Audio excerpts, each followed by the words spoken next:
اللہ کریم نے قرآن مجید میں فرمایا ہے کل نفس ذائقۃ الموت، فرمایا ہر نفس نے موت کا ذائقہ چکھنا ہے۔ جس کو اللہ تعالیٰ نے زندگی عطا فرمائی ہے اس نے ایک دفعہ موت کا ذائقہ بھی چکھنا ہے، اس کو موت آئے گی۔ کہ جس شخص کو اللہ تبارک و تعالیٰ نے زندگی عطا فرمائی ہے، جس کی سانسیں چل رہی ہیں اس کی سانسیں رکیں گی بھی، اور جس کو اللہ تبارک و تعالیٰ نے اس دنیا میں بھیجا ہے وہ واپس اللہ کی طرف لوٹے گا بھی۔ موت آئے گی، موت بہرحال اس نے آنا ہے۔ ہماری روز مرہ کے جو معاملات ہوتے ہیں ہم موت کو اس میں شامل نہیں کرتے۔ ہماری منصوبہ بندی یہ ہوتی ہے کہ بچے، شادی، پھر گھر، پھر مکان، پھر شہرت، پھر اس میں شامل نہیں ہوتا۔ حالانکہ اگر ہم موت کو شامل رکھیں جو کہ طے شدہ ہے، اس نے آنا ہی آنا ہے، پھر ہم یہ بھی سوچیں کہ اگر 60 سال میری عمر ہے تو اس میں گزر کتنے گئے اور باقی رہ کتنے گئے، اور اگر مجھے آج کل پرسوں سویرے جانا ہے تو پھر میری اس کے لیے تیاری کیا ہے۔ پھر ذہن ہونا چاہیے۔ موت کا ذائقہ چکھنا ہے ہر شخص نے۔ کچھ لوگ مردہ ہیں، کچھ لوگ ایسے ہیں جنہیں اللہ کہتا ہے موت انہیں آئی ہے پر تم انہیں مردہ کہہ نہیں سکتے۔ موت تو انہیں آئی ہے پر تم انہیں مردہ کہہ نہیں سکتے۔ وَلَا تَقُولُوا لِمَن يُقْتَلُ فِي سَبِيلِ اللَّهِ أَمْوَاتٌ۔ جو لوگ اللہ کے راستے میں قتل کیے جائیں انہیں مردہ نہیں کہنا، وہ زندہ ہیں۔ بل احیاء، بلکہ وہ زندہ ہیں۔ وَلَٰكِن لَا تَشْعُرُونَ، لیکن تمہیں ان کی زندگی کا شعور نہیں ہے۔ پھر غور کر لیں میری بات پہ، مرنا سب نے ہے۔ کچھ مر گئے تو مردہ ہو گئے، کچھ مر کے بھی زندہ ہو گئے۔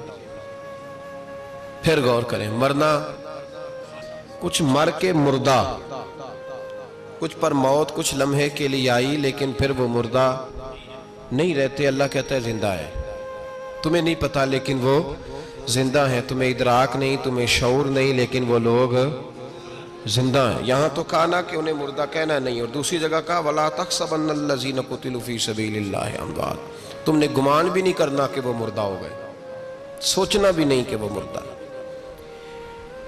بڑی کوشش کرتا ہے ایک بندہ زندگی کے لیے، ڈاکٹر کے پاس وہ جاتا ہے، ڈاکٹر اس کو کہتا ہے کہ تو ہارٹ پیشنٹ ہے، اگر تو نے اب کھائی نہ کوئی ایسی چیز جو تیزابیت والی ہوئی جس سے تیرے خون جمنے کا اندیشہ ہوا تو مر جائے گا۔ اس کا بڑا دل کر رہا ہوتا ہے لیکن وہ کھاتا نہیں۔ اصل بات کیا ہے کہ مرنا نہیں چاہتا، پھر بچ جائے گا۔ پرہیز کرنی چاہیے لیکن کیا بچ سکتا ہے؟ ہوتا یہ ہے کہ لوگ جس چیز سے ڈر رہے ہوتے ہیں کئی دفعہ موت بھی انہیں اسی سبب سے آتی ہے۔ ضروری تو نہیں کہ تیز گاڑی چلانے والے کے ایکسیڈنٹ ہو، کئی دفعہ آدمی بلا وجہ سڑک پہ کھڑا ہوتا ہے اور کوئی چیز آ کے ٹکرا جاتی ہے۔ تو موت تو بہرحال آتی ہے اور موت بہرحال آئے گی۔ کچھ لوگ ایسے ہوتے ہیں جن کو اللہ تبارک و تعالیٰ یہ رحمت عطا کرتا ہے، جن پر اللہ یہ فضل کرتا ہے کہ ان کی موت بقا کا سبب بن جاتی ہے، وہ مرتے نہیں، وہ زندہ رہتے ہیں۔ حضرت سیدنا موسیٰ کلیم اللہ علیہ السلام کے پاس حضرت اسرائیل علیہ السلام آئے تو انہوں نے آتے السلام علیکم کہا تو فرمایا وعلیکم السلام، کیسے آئے ہو؟ کہا میں آپ کی روح قبض کرنے آیا ہوں۔ انہوں نے ایک تھپڑ مارا، کس کو؟ حضرت اسرائیل علیہ السلام کو تھپڑ مارا تو ان کی آنکھ باہر آ گئی۔ عرض کی مولا یہ کس طرح کا بندہ ہے، کس کے پاس بھیج دیا؟ مالک کو تو مرنا ہی نہیں چاہ رہا، تھپڑ مار کے میری آنکھ نکال دی۔ اللہ تبارک و تعالیٰ نے فرمایا کہ وہ میرے کلیم ہے، اس طرح کرو ایک بیل لے جاؤ، بیل، ایک بیل لے جاؤ تو حضرت موسیٰ کلیم سے کہو کہ اس کی پشت پر ہاتھ پھیریں، جتنے بال ان کے دست مبارک کے نیچے آئیں گے اللہ اتنے سال عمر میں اضافہ فرما دے گا۔ حضرت اسرائیل علیہ السلام، ایک فلسفہ آپ کو سمجھانے لگا۔ حضرت اسرائیل وہ بیل لے کے حاضر ہوئے، عرض کی کہ حضور اللہ فرماتا ہے اس کی پشت پر ہاتھ پھیریں، پھر جتنے بال بیل کے آپ کے ہاتھ کے نیچے آئیں گے اتنے سال اللہ آپ کی عمر میں اضافہ کر دے گا. تو حضرت موسیٰ نے فرمایا پھر کیا ہوگا؟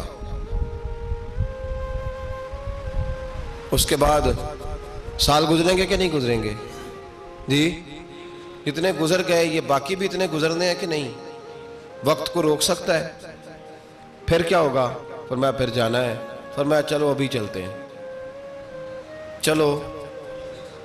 یہ موت ٹلتی نہیں.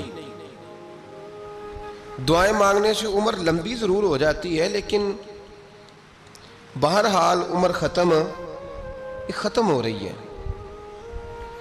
تیزی ہے اس کے اندر، یہ بڑھ رہی ہے، تیزی ہے. 2 4 10 سال 15 سال 20 سال کسی شخص کی. وہ میرے بھائی جو بندہ 25 سال کا ہو گیا وہ غور کرے میری بات پر، وہ توجہ کرے. اگر 25 سال سے زیادہ عمر کسی کی ہو گئی ہے تو وہ غور کرے. جتنا وقت اس کا گزر گیا اسے پتہ چلا کیسے گزر گیا؟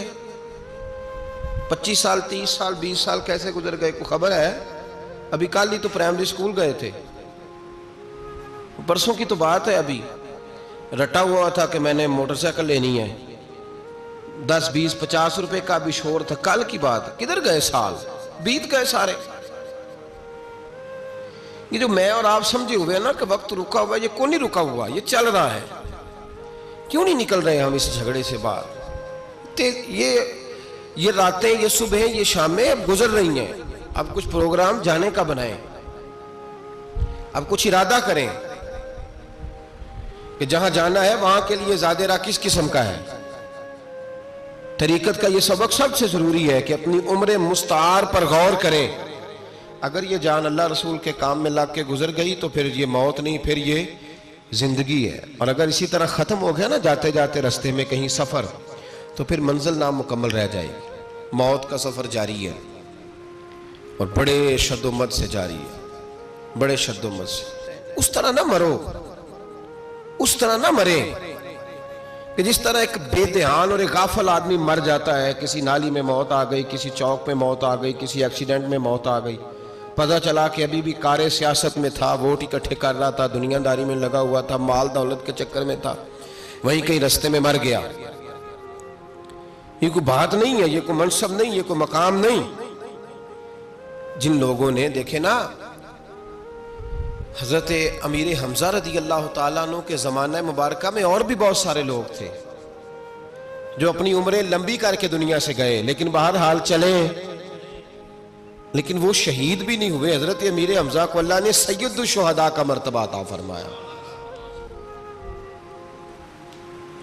سیدنا علی المرتضیٰ رضی اللہ تعالیٰ عنہ کی عمر مبارک 63 سال ہوئی. حضرت صدیق اکبر کی عمر بولیے، حضرت عمر کی عمر بھی 63 سال، شہید ہوئے یہ لوگ. حضرت عثمان غنی کی عمر بھی تقریباً 80 سے زیادہ ان کی عمر ہوئی. مسئلہ یہ ہے کہ جو ان کے ساتھ لوگ بڑے ہوئے تھے، پروان چڑھے تھے، وہ لوگ بھی دنیا سے گئے. حضرت علی اگر 63 سال کی عمر میں شہید ہو گئے، حضرت عمر اگر 63 سال کی عمر مبارک میں شہید ہو گئے، تو اس سے زیادہ اگر لمبی عمر ہوتی تو کتنی ہوتی؟ 100 سال ہو جاتی. لیکن جو مرتبہ 63 سال میں میسر آیا شہادت کا، وہ مرتبہ آگے بڑھنے سے بعض اوقات نصیب نہیں ہوتا. عمر کا وقت ضائع ہو رہا ہے، بڑا ٹائم ضائع ہو رہا ہے. ٹائم کو ضائع نہیں کریں. اور مقصود یہ نہیں ہے کہ آپ کیا کر رہے ہیں، مقصود یہ ہے کہ آپ کی سوچ کیا ہے، آپ کی سوچ پہ مر رہے ہیں. شہادت کے لیے سوچ کی ضرورت ہوتی ہے. یہ ضروری نہیں کہ میدان میں کوئی بندہ شہید ہو تو وہ شہید ہے. ہاں نبی پاک صلی اللہ علیہ وسلم کی بارگاہ میں عرض کی، یا رسول اللہ صلی اللہ علیہ وسلم، وہ فلانا آدمی بڑی جاں فشانی سے لڑ رہا ہے، بڑی ہمت سے لڑ رہا ہے، میدان میں ہمارے ساتھ ہے، جد و جہد. نبی پاک صلی اللہ علیہ وسلم نے فرمایا دوزخی ہے. حضور میدان میں تلوار لے کے لڑ رہا ہے، فرمایا جہنمی ہے. حضور کہہ رہے ہیں، بخاری میں موجود. تو ایک صحابی کہتے ہیں میں نے اس شخص کا پیچھا کرنا شروع کر دیا. اس کو کچھ زخم لگ گئے جنگ میں، بڑی دلیری سے وہ لڑا، پھر کچھ زخم لگے تو صبر نہ کر سکا، اور پھر اس نے اپنے سینے میں مار کے اپنے پیٹ میں اور خودکشی کر لی.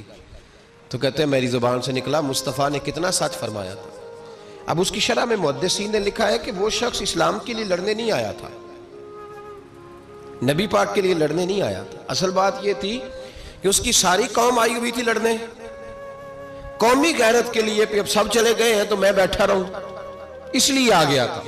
شہادت وہ سوچ پر ملتی ہے، سوچ پر۔